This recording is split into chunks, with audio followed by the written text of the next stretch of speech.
Où va-t-on après la mort? Voilà les sujets que nous allons aborder aujourd'hui dans votre émission Religion et Société. Comprenez qu'aujourd'hui, nous allons toucher un peu la profondeur de la spiritualité. Nous allons être un peu là, trop dedans pour chercher à savoir quelle vie qu'il y a après la mort. Il y a une espérance. Est-ce qu'on peut avoir encore de l'espérance ou on peut espérer d'une vie après la mort? Parce que le commun du mortel le dit que la personne, l'homme, vit qu'une seule fois. Mais après la mort, y a-t-il une vie? Et voilà, nous allons en parler aujourd'hui dans cette émission Religion et Société avec le pasteur Landry Djubikilai, qui est notre invité habitué d'ailleurs de cette émission et dont nous allons parler en long et en large et surtout en profondeur de ces sujets aujourd'hui, mais ça sera juste après ceci.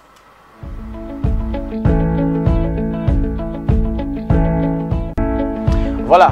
Le pasteur Landry Djubikilai qui est avec nous sur le plateau. Pasteur, bonjour. Bonjour Papa Hervé. Encore une fois de plus, vous êtes les nôtres. Ça nous fait plaisir. Vraiment, c'est un plaisir partagé. Voilà. Et surtout, nous sommes ravis de vous avoir à chaque fois. Et c'est très important aussi. Nous parlons de où va-t-on après la mort. Si on aimerait un peu savoir quelle est votre conception de la vie qui se passe après la mort. Qu'est-ce que vous pouvez nous expliquer de votre vision de la vie après la mort? Alors j'aimerais d'abord dire à nos téléspectateurs que de la même manière que les gens se préparent par rapport à la retraite parce qu'ils savent qu'un jour ils vont vieillir, nous devons faire la même chose, nous préparer à la vie de l'au-delà. Pourquoi? Parce que tu peux avoir la pension nécessaire pour ta vieillesse, mais tu finiras toujours par mourir. Mais beaucoup de gens, ils préparent leur retraite, mais ils ne préparent pas leur vie après la mort, la vie dans l'au-delà. Et justement, nous devons y penser. Pourquoi? Parce que nous sommes des êtres mortels. La Bible dit, tu es poussière, tu rentreras à la poussière. Donc, nous devons y penser et se préparer à cela. Et comme j'étais en train de le dire, il y a une vie après la mort. Il y a certaines personnes qui pensent qu'une fois qu'on est mort, il n'y a plus de vie. Et en lisant la parole de Dieu, nous voyons que l'esprit de l'homme est éternel. Pourquoi? Parce que le créateur de cet esprit qui est Dieu est lui-même éternel. Donc l'esprit de l'homme ne meurt pas, mais il peut soit vivre éternellement dans la présence de Dieu ou vivre éternellement loin de Dieu. Est-ce que chaque personne peut être jugée pour ses actions ou vous pouvez nous expliquer comment ça se passe? Comment ça doit se passer? Quelqu'un qui vivait, qui était chrétien ou qui n'était pas non plus chrétien, là nous prenons un peu le cas général. Hein?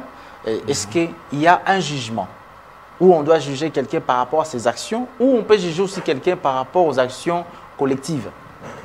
Oui, j'aimerais justement, avant de répondre à cette question, que nous puissions lire un texte dans les Écritures. Nous sommes dans le livre de Luc, chapitre 16, versets 19 à 26. Nous lisons la parole de Dieu dans le livre de Luc, chapitre 16, le verset 19 à 26, la Bible dit, il y avait un homme riche qui était vêtu de pourpre et de fin lin et qui chaque jour menait joyeuse et brillante vie. Un pauvre nommé Lazare était couché à sa porte, couvert d'ulcères et désireux de se rassasier des miettes qui tombaient de la table du riche, et même les chiens venaient encore lécher ses ulcères. Le pauvre mourut et il fut porté par les anges dans le sein d'Abraham. Le riche mourut aussi et il fut enseveli. Dans le séjour de mort, il leva les yeux et tandis qu'il était en proie au tourment, il vit de loin Abraham et Lazare dans son sein. Il s'écria, « Père Abraham, aie pitié de moi et envoie Lazare pour qu'il trempe le bout de son doigt dans l'eau et me rafraîchisse la langue, car je souffre cruellement dans cette flamme. » Abraham répondit, « Mon enfant, souviens-toi que tu as reçu tes biens pendant ta vie et que Lazare a eu les maux pendant la sienne. Mais il est ici consolé et toi tu souffres. verset 26. « D'ailleurs, il y a entre nous et vous un grand abîme, afin que ceux qui voudraient passer d'ici vers vous ou de là vers nous ne puissent le faire. » Alors dans ce texte, nous voyons qu'on nous parle de deux personnes. Il y a le riche et puis il y a le pauvre Lazare.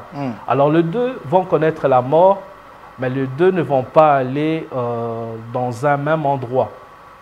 La Bible dit que lorsque Lazare est mort, les anges sont venus le prendre et ils l'ont amené au sein d'Abraham. Le sein d'Abraham, à l'époque, c'était le paradis, le lieu de repos.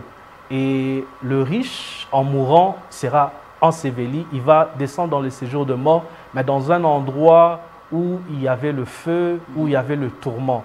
Et la Bible dit, donne la raison. La raison, c'était que le riche,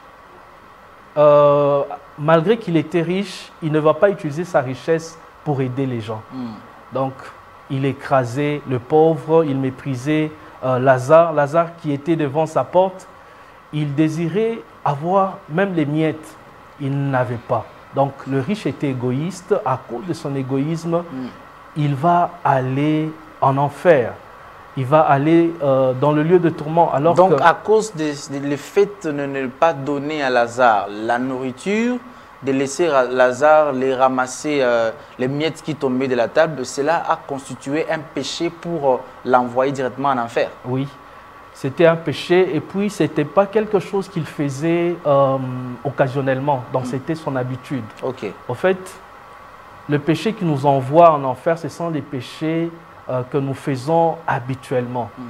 Quand ça devient notre style de vie. Il est vrai qu'en tant qu'humain, il nous arrive de pécher. Mais lorsque nous commençons à pratiquer un péché, ça peut être l'égoïsme, comme dans le cas de ce riche, ça peut être l'impudicité, ça peut être le mensonge. Mais lorsque tu pratiques un péché, tu fais de ce péché ton style de vie, ce péché t'emmènera en enfer. Alors j'aimerais aussi souligner que le riche n'est pas allé en enfer parce qu'il était riche, mais c'était à cause de son cœur qui était mauvais. Donc on peut être riche et avoir un bon cœur, on peut être riche, être généreux, aider les gens, et ça c'est louable. Et j'aimerais aussi dire que Lazare n'était pas allé au ciel parce qu'il était pauvre, mais c'était tout simplement parce qu'il marchait dans la crainte de Dieu. Donc Dieu n'est pas contre les riches, et Dieu aime tout le monde, que tu sois riche ou pauvre. Ça risque de faire craindre les gens puisqu'ils se disent, bon, pourquoi donner seulement l'exemple où un Lazare qui est pauvre et un monsieur qui est riche mais qui ne donnait pas à ces pauvres-là. Peut-être aussi c'était pour lui une façon de dire à Lazare, mais tu dois aussi travailler, tu dois aussi être riche. Mais cela lui a coûté l'enfer. Bon, il est vrai que dans la vie, on peut traverser des moments difficiles. On peut traverser des moments difficiles. On veut bien travailler, il n'y a pas de travail. Et pendant ce temps-là, comment nous devons traiter ces genres de personnes? Est-ce que nous devons les mépriser parce qu'ils n'ont pas de travail? Est-ce que nous devons les écraser? Je ne pense pas. Mais nous devons les aider à sortir de leur situation. Par contre, ce riche était tellement imbu de lui-même, orgueilleux. Il regardait Lazare de haut, il le méprisait. Et le Seigneur n'aime pas ces genres de comportement. Et le Seigneur dit aussi dans sa parole qu'il est difficile pour un riche d'entrer dans le royaume de Dieu. Pourquoi? Parce que quand tu es riche et que ton cœur n'est pas préparé à gérer cette richesse, ça peut te conduire à l'orgueil. Et l'orgueil va te conduire justement en enfer. Ça va t'éloigner de Dieu. Donc voilà pourquoi être riche, ce n'est pas mauvais, mais il faudrait faire attention pour que tu ne sois pas séduit par cette richesse.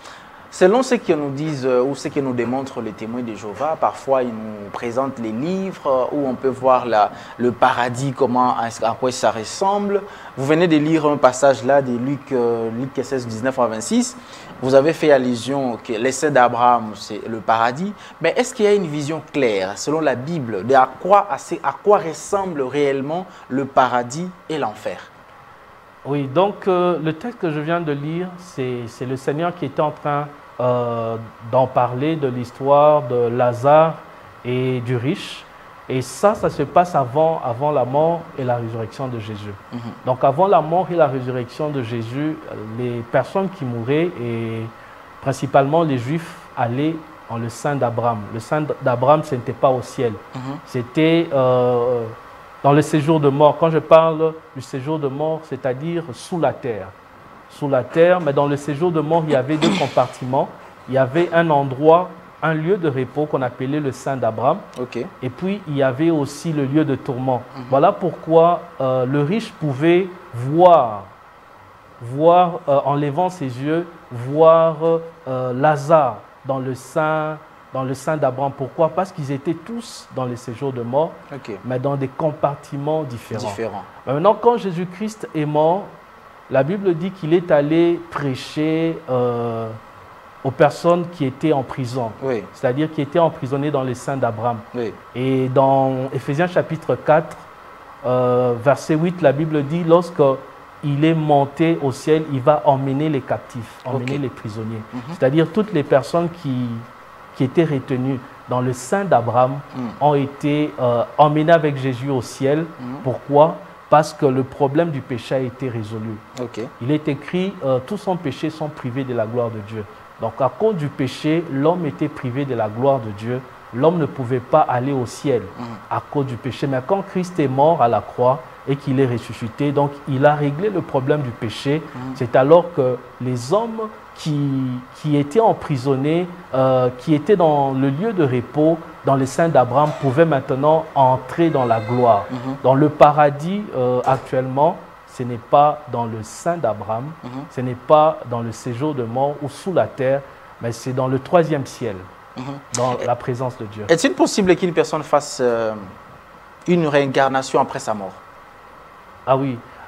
La parole de Dieu ne nous parle pas de la réincarnation. La réincarnation, c'est une doctrine selon laquelle on peut mourir et revenir sur la terre sous une autre forme. Ou bien en entrant dans le corps d'une autre personne, ou bien en entrant dans le corps d'un animal ou d'un végétal. Dans la parole de Dieu, on parle de la résurrection et non de la réincarnation. Non, je pose cette question parce qu'il y a des gens qui, en marchant dans la rue comme ça, j'espère qu'il y a aussi des histoires comme ça dans la Bible. Non, il a même quand Abraham et tout, consort a été ressuscité, la Bible dit, je crois qu'il y a une histoire qui dit dans la Bible, que les gens ont vu Abraham et les autres marcher dans les rues de Jérusalem et consort. Donc, si quelqu'un comme ça aujourd'hui, il voit son père ou sa mère apparaître quelque part, c'est possible cette réincarnation? En fait, comme j'étais en train d'expliquer, la Bible parle de la résurrection. Lorsque vous parlez de la résurrection d'Abraham et des saints, les saints qui étaient dans les séjours de mort, dans le sein d'Abraham, lorsque Christ est ressuscité, ils ont ressuscité aussi et ils ont marché dans les rues de Jérusalem. Mais ce n'était pas d'autres personnes.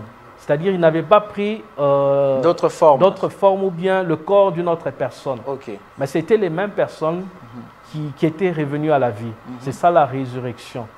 Par contre, la réincarnation veut dire que si je meurs, je peux réapparaître, mais dans le corps d'une autre personne. Ou bien devenir un chat, devenir une souris pour atteindre une certaine perfection après.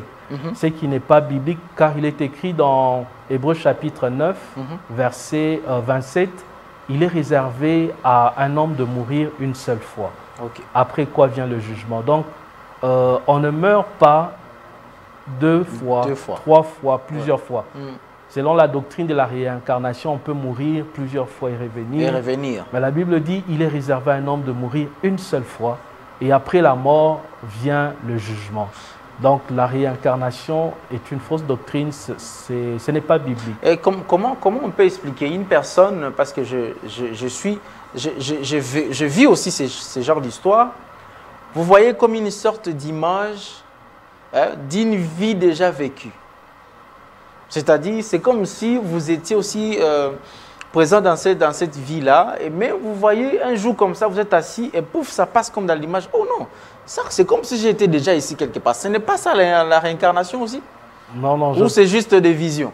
Je ne pense pas. Donc ça peut être une vision, mais dire que c'est la réincarnation, je ne pense pas. Donc la réincarnation, comme je le disais, c'est quelqu'un qui revient sous une autre forme. pour essayer d'élever encore sa spiritualité, bah, ce sont des pratiques qui ne sont pas bibliques, qui ne sont pas scripturaires. Donc la Bible parle de la résurrection et la résurrection va arriver le jour de l'enlèvement, lorsque Jésus reviendra pour prendre l'Église. Les morts en Christ ressusciteront premièrement. Et la Bible parle aussi de la deuxième résurrection, c'est la résurrection des gens qui vont revenir à la vie pour être jugés, pour le jugement dernier. Voilà, notre sujet aujourd'hui, c'est une question, nous allons y revenir. Je vais poser cette question à un moment donné, mais j'aimerais quand même qu'on tourne tout autour de toutes ces questions qui sont liées à la mort. Certaines religions croient à des états temporaires, c'est-à-dire les âmes sont purifiées quelque part avant d'aller dans leur destination finale.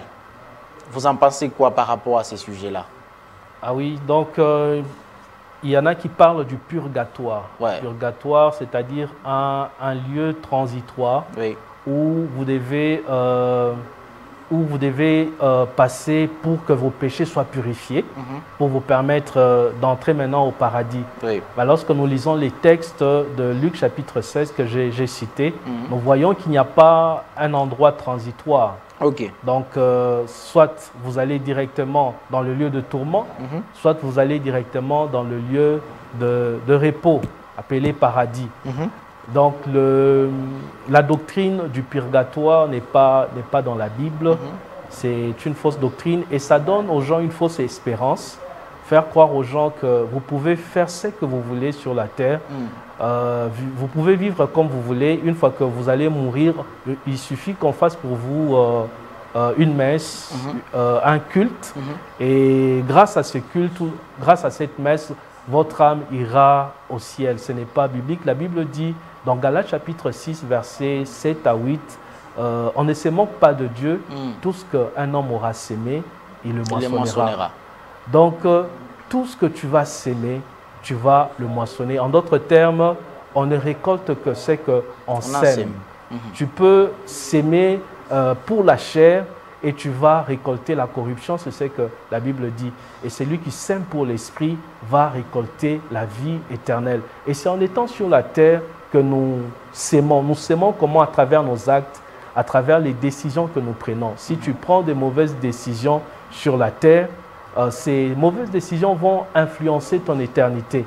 Alors, c'est en étant sur la terre que tu dois chercher à se préparer justement à la vie de l'au-delà, à te réconcilier avec Dieu, le Père, en donnant ta vie à Jésus-Christ et en marchant dans la sainteté. Donc, n'attends pas la mort pour préparer ton éternité. C'est en étant sur la terre que tu vas préparer ta vie dans l'au-delà en prenant la décision d'accepter Jésus et de marcher selon sa parole. Donc, tous ces rites funéraires, ce culte ou messe ne servent à rien. Oui, je dirais que tout dépend de ce qu'on fait dans le culte ou dans la messe. Il y en a qui parlent de culte d'action de grâce. Donc, quand quelqu'un meurt, c'est juste pour rendre hommage à la personne qui est morte. Il y en a qui parlent de veillée mortuaire, où on en profite aussi pour prêcher l'évangile à ceux qui sont là, au public qui viendra. Maintenant, comme je le disais, ça dépend de ce que l'on fait dans cette messe ou dans ce culte. Si pendant ce culte, on dit nous devons prier pour que l'âme de notre défunt puisse aller au ciel, puisse aller dans le paradis, ça, ce n'est pas biblique.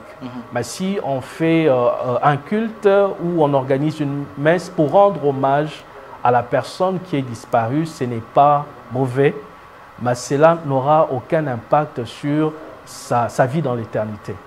Certains courants religieux croient que l'âme vit après la mort. Est-ce que vous pensez que la conscience peut persister après la mort physique? Si aussi on s'est basé par rapport à l'exemple que vous avez donné de Lazare et les riches, c'est-à-dire qu'il y a une conscience qui vit après la mort.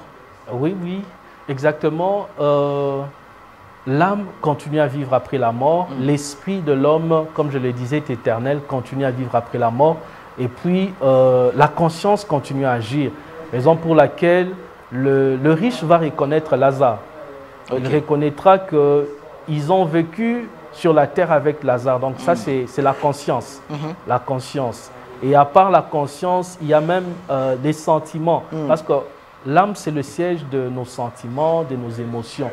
Donc, il ressentait la chaleur. Il pouvait ressentir qu'il était dans un lieu de tourment et qu'il faisait tellement chaud. Il pouvait avoir besoin de boire de l'eau. Voilà pourquoi il va demander à ce que Lazare puisse tremper son doigt et lui donner de l'eau. Donc, c'est pour dire que lorsque nous mourons, c'est le corps physique qui est détruit, mais notre esprit et notre âme continuent à vivre.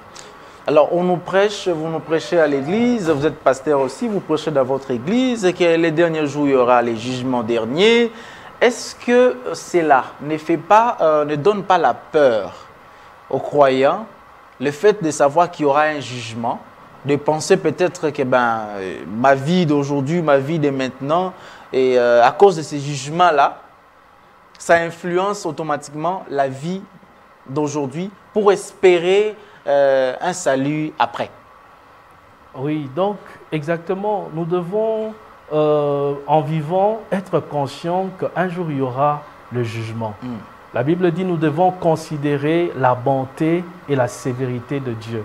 C'est dans Romains chapitre 11. Donc Dieu, il est en même temps bon, il est en même temps sévère.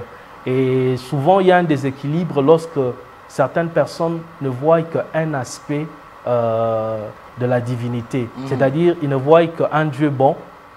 Ils parlent de la grâce de manière exagérée.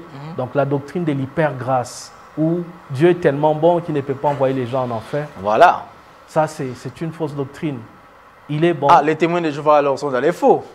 Bon, je n'aimerais pas citer... Parce que les témoins de Jéhovah... Non, moi, je les cite. Moi, moi je suis journaliste. Ouais. Je les cite. Les témoins de Jéhovah disent que, comment un père, seulement un père terrestre comme ça, ne peut pas, à cause peut-être que son enfant a détruit son véhicule, a abîmé quelque chose à la maison, ne peut pas les brûler.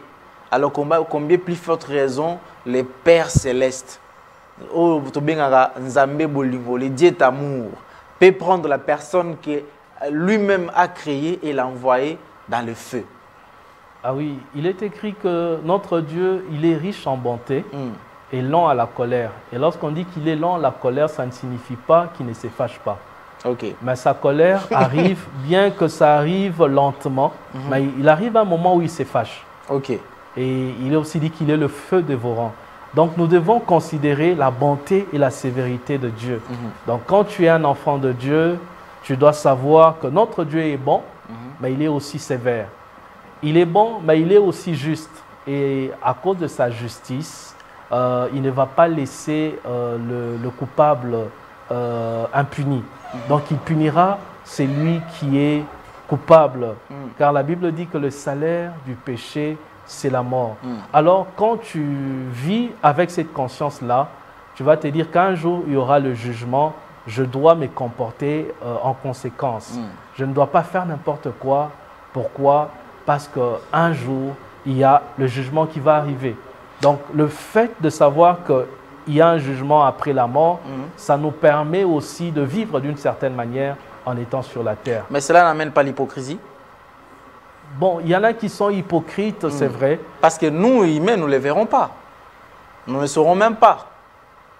Oui, donc la relation entre l'homme et Dieu, c'est une relation qui est intime, qui est privée, qui est personnelle entre nous et le Seigneur.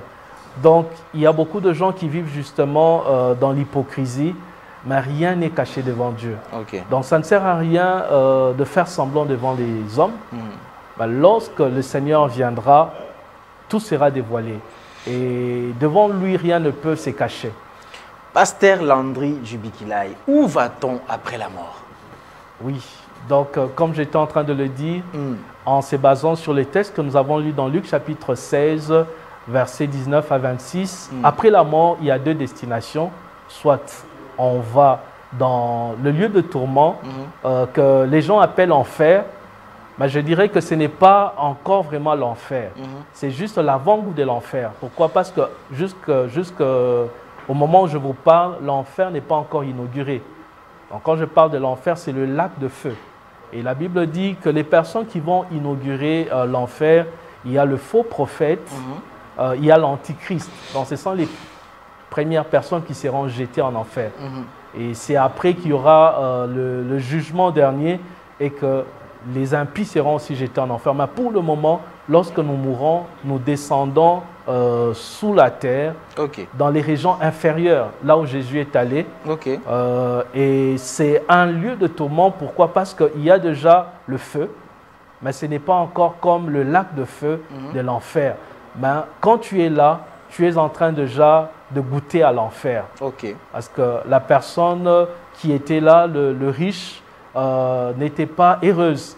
Donc cette personne pouvait même dire, si on pouvait annoncer à mes frères qui sont restés, à mes 5 frères, pour qu'ils ne viennent pas dans ce lieu de tourment. Donc on va dans le lieu de tourment lorsqu'on n'a pas donné sa vie à Jésus-Christ, parce que Jésus est le chemin, la vérité, la vie. Et on va au ciel, on va au paradis lorsqu'on a donné sa vie à Jésus. Et comme je l'ai dit, le paradis a été transféré. Avant, c'était sous la terre, dans le sein d'Abraham. Mais maintenant, ça a été transféré dans le 3e ciel, dans la glorieuse présence de Dieu. Et ceux qui meurent en Christ, comme nous l'avons vu, ce sont les anges qui viennent les escorter pour les amener dans le paradis. Et ceux qui ne meurent pas avec Christ, selon les témoignages, ils voient des démons, ils voient des gens habillés en noir venir les prendre pour les amener dans le lieu de tourment, dans le séjour de mort. Et donc maintenant, quelqu'un, bon, si on dit il est mort en Christ, nécessairement il faut qu'on dise quoi? Baptisé au nom de Jésus, celui qui a vécu la vie chrétienne ou qui a pratiqué aussi la vie chrétienne, mais c'est lui qui a respecté tout simplement les 10 commandements de Dieu. Oui, qui s'est basé sur l'Ancien Testament ou qui s'est comporté en un homme modèle dans la société. Lui aussi doit aller au paradis ou il doit aller dans les lieux de tourment? Oui, donc il faudrait toujours faire la part de choses entre l'Ancienne Alliance et la Nouvelle Alliance. Donc dans l'Ancienne Alliance, pour aller au paradis, il fallait juste respecter la loi de Moïse. Et dans la loi de Moïse, il y a les 10 commandements. Donc il fallait être juif, c'est-à-dire être descendant d'Abraham, et puis respecter ce que dit la loi de Moïse. Mais quand Jésus est venu, Jésus a voulu rendre le salut universel. Donc le salut n'était plus l'exclusivité d'un peuple, le peuple d'Israël, mais le salut maintenant devait s'ouvrir à l'humanité. Voilà pourquoi il dit, afin que quiconque croit en lui ne périsse point, mais qu'il ait la vie éternelle. Donc Jésus a universalisé le salut ou la vie éternelle. Maintenant, ça ne demande pas forcément que l'on soit juif, mais ça demande de croire en Jésus. Donc, en d'autres termes, respecter les 10 commandements, ce n'est pas ça qui va te faire entrer au ciel. Ce qui te fait entrer au ciel, c'est le fait de croire que Jésus était venu sur la terre, qu'il était mort à la croix pour tes péchés et que le 3e jour, il est ressuscité. La mort fait peur. Alors, comment aider quelqu'un à avoir une paix intérieure face à la mort? Oui, la paix ne se trouve qu'en Jésus-Christ. Et la meilleure manière d'aider la personne pour ne pas avoir la peur de ce qui va arriver après la mort, c'est de lui montrer la voie, le chemin à suivre. Et le chemin, c'est Jésus. Il dit, je suis le chemin, la vérité et la vie. Nul ne vient au Père sans passer par moi. Et le Père, il est où? Il est au 3e ciel. Le Père, il est où? Il est au paradis. Donc pour arriver au paradis, il n'y a qu'un seul chemin, c'est Jésus-Christ. Alors, vous qui me suivez à travers cette émission, j'aimerais vous dire, si vous n'avez pas encore donné vos vies à Jésus, le Seigneur vous donne cette opportunité d'ouvrir vos cœurs et de l'accepter, de dire, Seigneur Jésus, j'accepte que tu étais venu sur la terre, que tu es réellement mort à la croix pour mes péchés et que tu es ressuscité pour que je sois justifié, pour que je puisse entrer au ciel. Alors, vous organisez du 23 au 25 mai, toujours c'est moi ici, une activité aussi spéciale, un message, parce que nous sommes arrivés à la fin, il nous reste 2 minutes. Un message dans 1 minute et comme ça, on se sépare. Alors, j'aimerais inviter tous les Quinois à ce grand programme qui a pour thème la délivrance des malédictions transgénérationnelles. Donc il y a des malédictions que nous avons héritées de nos ancêtres, de nos parents. Mais le Seigneur Jésus-Christ, à travers son onction, à travers l'onction du Saint-Esprit, nous donne le pouvoir de briser cela, afin que tu puisses vivre une vie chrétienne épanouie. Donc il faudrait que tu sois délivré de toutes ces malédictions. Parce que tu peux être chrétien, avoir l'Esprit de Dieu. L'Esprit de Dieu, la vie éternelle, c'est dans ton esprit. Mais sur la terre, il faudrait aussi vivre une vie victorieuse. Maintenant que tu as encore des liens de ta famille, cela va t'empêcher de vivre une vie victorieuse sur la terre.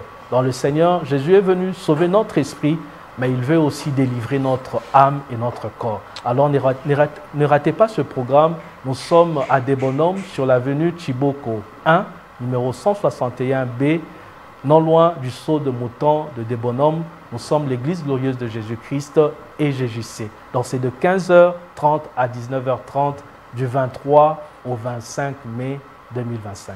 Merci beaucoup, Pasteur Landry Djibikilai. Merci à vous, nos chers téléspectateurs. Où va-t-on après la mort? Vous avez compris en long et en large ces sujets qui étaient aussi très importants. Plusieurs personnes se demandent où est-ce que nous pouvons aller après la mort. Vous avez compris ce que le pasteur Landry Djibikilai nous a expliqué. Suivez cette émission chaque samedi à 19h45, mais aussi lundi comme rediffusion à 7h10. Et donc, vous pouvez également nous suivre au travers de nos chaînes YouTube.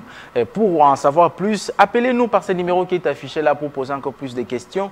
Mais aussi, vous pouvez intervenir au travers de nos sites YouTube. Vous pouvez réagir au travers de nos chaînes YouTube. Merci à vous de nous avoir suivis. Merci à toi, Richard Widi, Junior Bemba. Merci, Jussé Mavouba, Jonas Miga. Merci également à César Bassaï. Merci au directeur des programmes Tristan Énergie, Lélo, les livres, Charles Mouzadi, avec qui nous préparons cette émission. Merci à vous et grand merci au patron de la PS Télévision, M. Patrick Ngando Tuyoyo.